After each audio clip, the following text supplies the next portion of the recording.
But perhaps the clearest and most startling example of the brain altering its structure and functioning in response to social situations can be seen when the brain works together with evolution to ensure the survival of the fittest.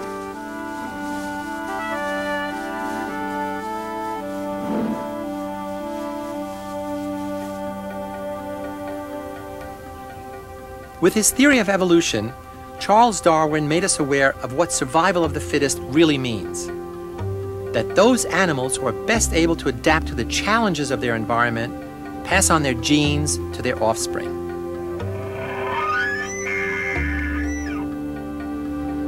Russell Fernald of Stanford University is a new breed of psychological scientist, a neuroethologist, who applies the methodologies of brain science to the study of animal behavior in their natural habitats.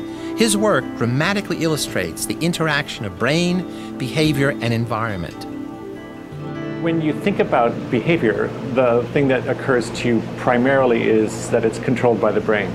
And yet what an animal does, in fact what we do, can also change brain structures. And I've chosen to work on a model system, the African cichlid fish, because we have now discovered that in their social system, the way in which they interact regulates many aspects of their brain structure and even their body structures.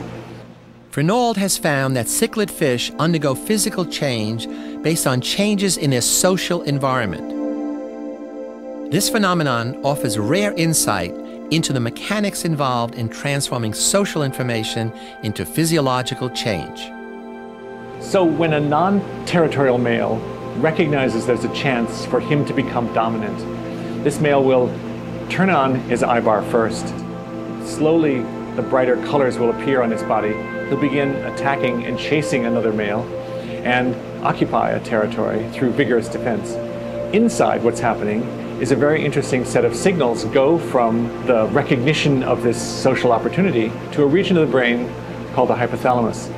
This hypothalamic region is conserved across all vertebrates. We have one as the fish do. In the brain region, the hypothalamus, cells containing a particular signaling peptide in this fish get 8 times larger. They send out 8 times as much signal.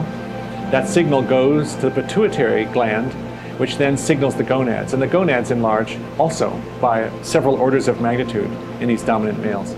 So this is physiologically getting ready for their role as a dominant territorial male who will in fact become able to spawn with the females. This can happen in a very short time, as short as 5 or 6 days. All of these physiological changes occur. The opposite, of course, happens when you lose a territory. The first thing you lose are the bright colorations, but then the cells shrink and the gonads shrink. And many fish who lose their territories will often go into a shelter, turn on all these signals, pretend they're still dominant. It's the nearest thing to denial we've seen in fish. And if they're successful in pretending they're still territorial, they can hang on to their gonads for up to 2 or 3 weeks.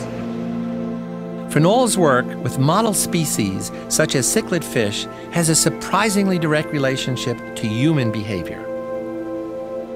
What we've learned is that all of us share a large amount of genomic information. So, for example, when this animal becomes territorially dominant and turns on a set of genes in the hypothalamus, one of those genes is regulating a peptide, which in this fish is 90% identical to the peptide in humans that's turned on at puberty. So we can look at the human condition and find parallels, and in fact interesting ones. Perhaps the best described now is something called stress dwarfism. Stress dwarfism was thought to have afflicted James Barrie, the famed author of Peter Pan. Barrie suffered an early childhood trauma over the tragic death of his only brother, his mother's favored son. The mother went to bed in a Victorian swoon and spent essentially 2 years in bed. Each time she saw James, who would come in to talk to her, she'd say, "Oh dear, it's you, James. I was hoping Douglas had returned." James ultimately grew up, but was very short, and he spent his life writing books, the best known of which is Peter Pan. All of them have the same theme. A very small person comes into a situation and actually saves the day. And when James Barrie died, they discovered that he had immature testes, that is, his testicles had never descended, and his small size was undoubtedly caused by this social stress. Now, this stress dwarfism and concomitant lack of sexual function has to occur only in extreme conditions. So we have, in fact, a kind of continuity across many species that allow us to imagine we can draw conclusions from these animals that will help us understand different kinds of conditions in humans, both normal and abnormal. Ongoing research like this typically begins with observation of the ordinary behavior of animals in their own natural habitats. There, researchers explore how and why behavioral strategies are developed to better the odds of survival.